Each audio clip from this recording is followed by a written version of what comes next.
السلام علیکم بھائیوں اور بہنوں، آج میں آپ کو بتانے والی ہوں ہمارے حضور صلی اللہ تعالیٰ علیہ وسلم اور ایک جادوگر کا واقعہ۔ ایک بار مکہ شہر میں بہت سوکھا پڑ گیا۔ کئی سالوں سے بارش نہیں ہو رہی تھی، جانور بھی پیاس سے مرتے جا رہے تھے، لوگوں کی حالت بہت خراب تھی، سب موت کی کگار پر تھے کہ انہی دنوں میں ہمارے حضور صلی اللہ تعالیٰ علیہ وسلم کی دادی اور حضرت عبد المطلب کی بیوی حضرت رقیہ نے ایک خواب دیکھا کہ کوئی کہہ رہا ہے کہ اے مکہ والو، تمہارے بیچ ایک نبی آنے والا ہے اور اس نبی کے ظاہر ہونے کا وقت قریب آ چکا ہے۔ اس نبی کی وجہ سے تمہیں زندگی ملے گی اور تم پر خوب بارشیں ہوں گی، تمہاری فصلوں اور جانوروں میں برکت ہوگی۔ اے مکہ والو، اگر تم اپنے علاقے میں بارش کروانا چاہتے ہو تو اپنے سے ایک ایسے انسان کی تلاش کرو کہ جس کا رنگ گورا ہو،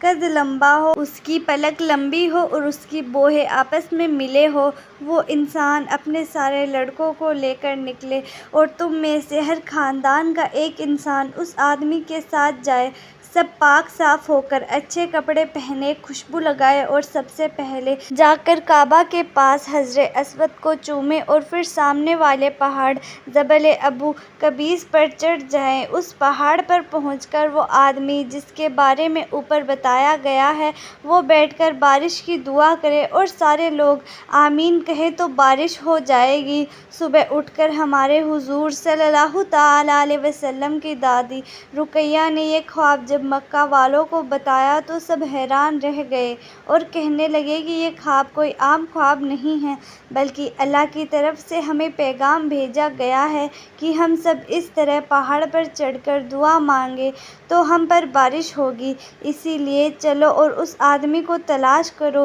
کہ جس کے بارے میں خواب میں بتایا گیا ہے۔ مکہ والوں نے اس آدمی کو تلاش کرنا شروع کر دیا تو وہ ساری خوبیاں جو خواب میں بیان کی گئی تھیں ہمارے حضور صلی اللہ تعالیٰ علیہ وسلم کے دادا ابو مطلب کے اندر نکل آئیں۔ لوگوں نے آ کر حضرت عبد المطلب سے کہا کہ آپ ہی ہمارے سردار ہو، آپ ہی کے اندر وہ ساری خوبیاں ہمیں نظر آ رہی ہیں جو خواب میں بتائی گئی ہیں، اسی لیے آپ چل کر ہمارے لیے بارش کی دعا کریں۔ عبد المطلب نے اپنے سارے لڑکوں کو جمع کیا اور مکہ کے ہر گھر میں سے ایک آدمی کو ساتھ لے کر کعبہ کے پاس آئے اور پھر حجر اسود کو چوما اور پھر جبل ابو قبیس پہاڑ پر چڑھ گئے۔ حضرت ابو مطلب نے پہاڑ پر چڑھ کر بارش کی دعا کی اور سبھی لوگوں نے آمین کہا۔ ابھی دعا ختم بھی نہیں ہوئی تھی کہ اچانک آسمان پر کالے بادل چھانے لگے اور پھر دیکھتے ہی دیکھتے بہت تیز بارش شروع ہو گئی۔ جب ہمارے حضور صلی اللہ تعالیٰ علیہ وسلم کی عمر 7 سال کی ہوئی تو ایک دن ہمارے حضور صلی اللہ تعالیٰ علیہ وسلم کی آنکھوں میں درد ہونے لگا اور آپ بہت پریشان ہو گئے تو ہمارے حضور صلی اللہ تعالیٰ علیہ وسلم کے دادا ابو مطلب آپ صلی اللہ تعالیٰ علیہ وسلم کو لے کر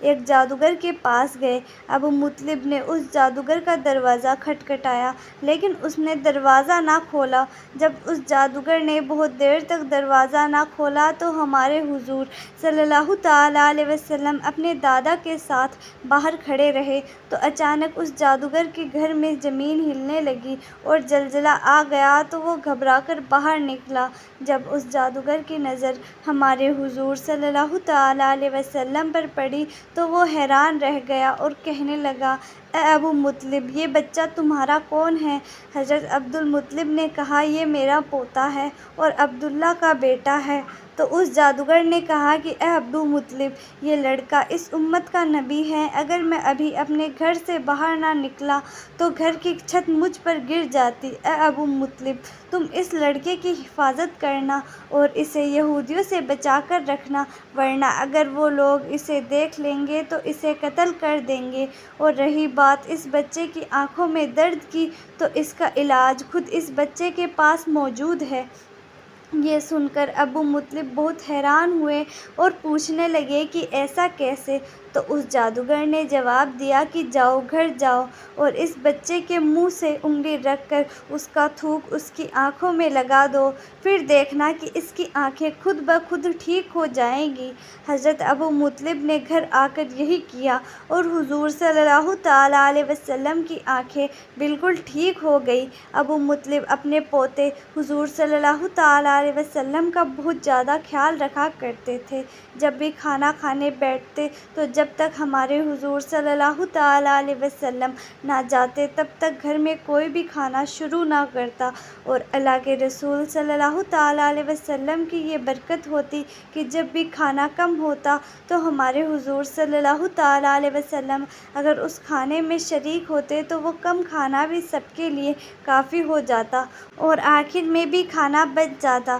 دادا ابو مطلب کے پاس ہمارے حضور صلی اللہ تعالیٰ علیہ وسلم کو ابھی 2 سال بھی نہیں گزرے تھے کہ اچانک ایک دن ابو مطلب کے درد اٹھا اور انہیں موت کے آثار نظر آنے لگے، تو انہوں نے بیٹے ابو طالب کو بلایا اور کہا کہ اے ابو طالب، ابھی تک میں اپنے پوتے محمد کا ہر طرح سے خیال رکھتا آیا ہوں اور اسے کسی کمی کا احساس نہ ہونے دیا۔ اب یہ بچہ میں تمہارے حوالے کرتا ہوں، اسی لیے اس کی خوب دیکھ بھال کرنا اور اس پر غصہ نہ ہونا۔ اتنا کہہ کر ابو مطلب کی وفات ہو گئی۔ دادا کی وفات پر ہمارے حضور صلی اللہ تعالیٰ علیہ وسلم بہت زیادہ روئے اور بہت پریشان ہوئے کہ اب میرا کیا ہوگا، لیکن جس کی حفاظت خدا کرے اس کے مددگار تو زمین اور آسمان بھی بن جاتے ہیں۔ حضرت ابو مطلب کو مکہ میں ہی حزون نام کی ایک جگہ پر دفن کیا گیا۔ جس وقت دادا عبد المطلب کا جنازہ اٹھایا گیا اور لوگ انہیں قبرستان کی طرف لے جانے لگے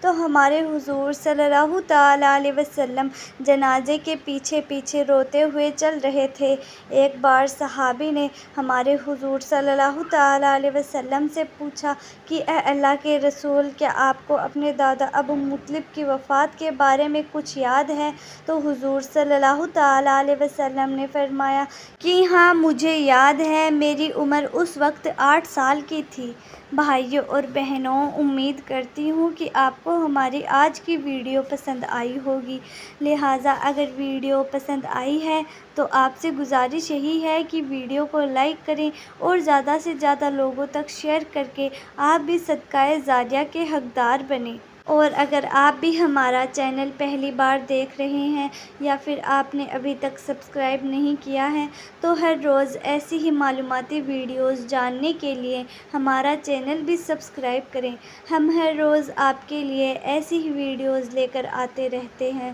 تو پھر جلد ہی ملتے ہیں ایک نئی ویڈیو کے ساتھ، تب تک کے لیے خدا حافظ۔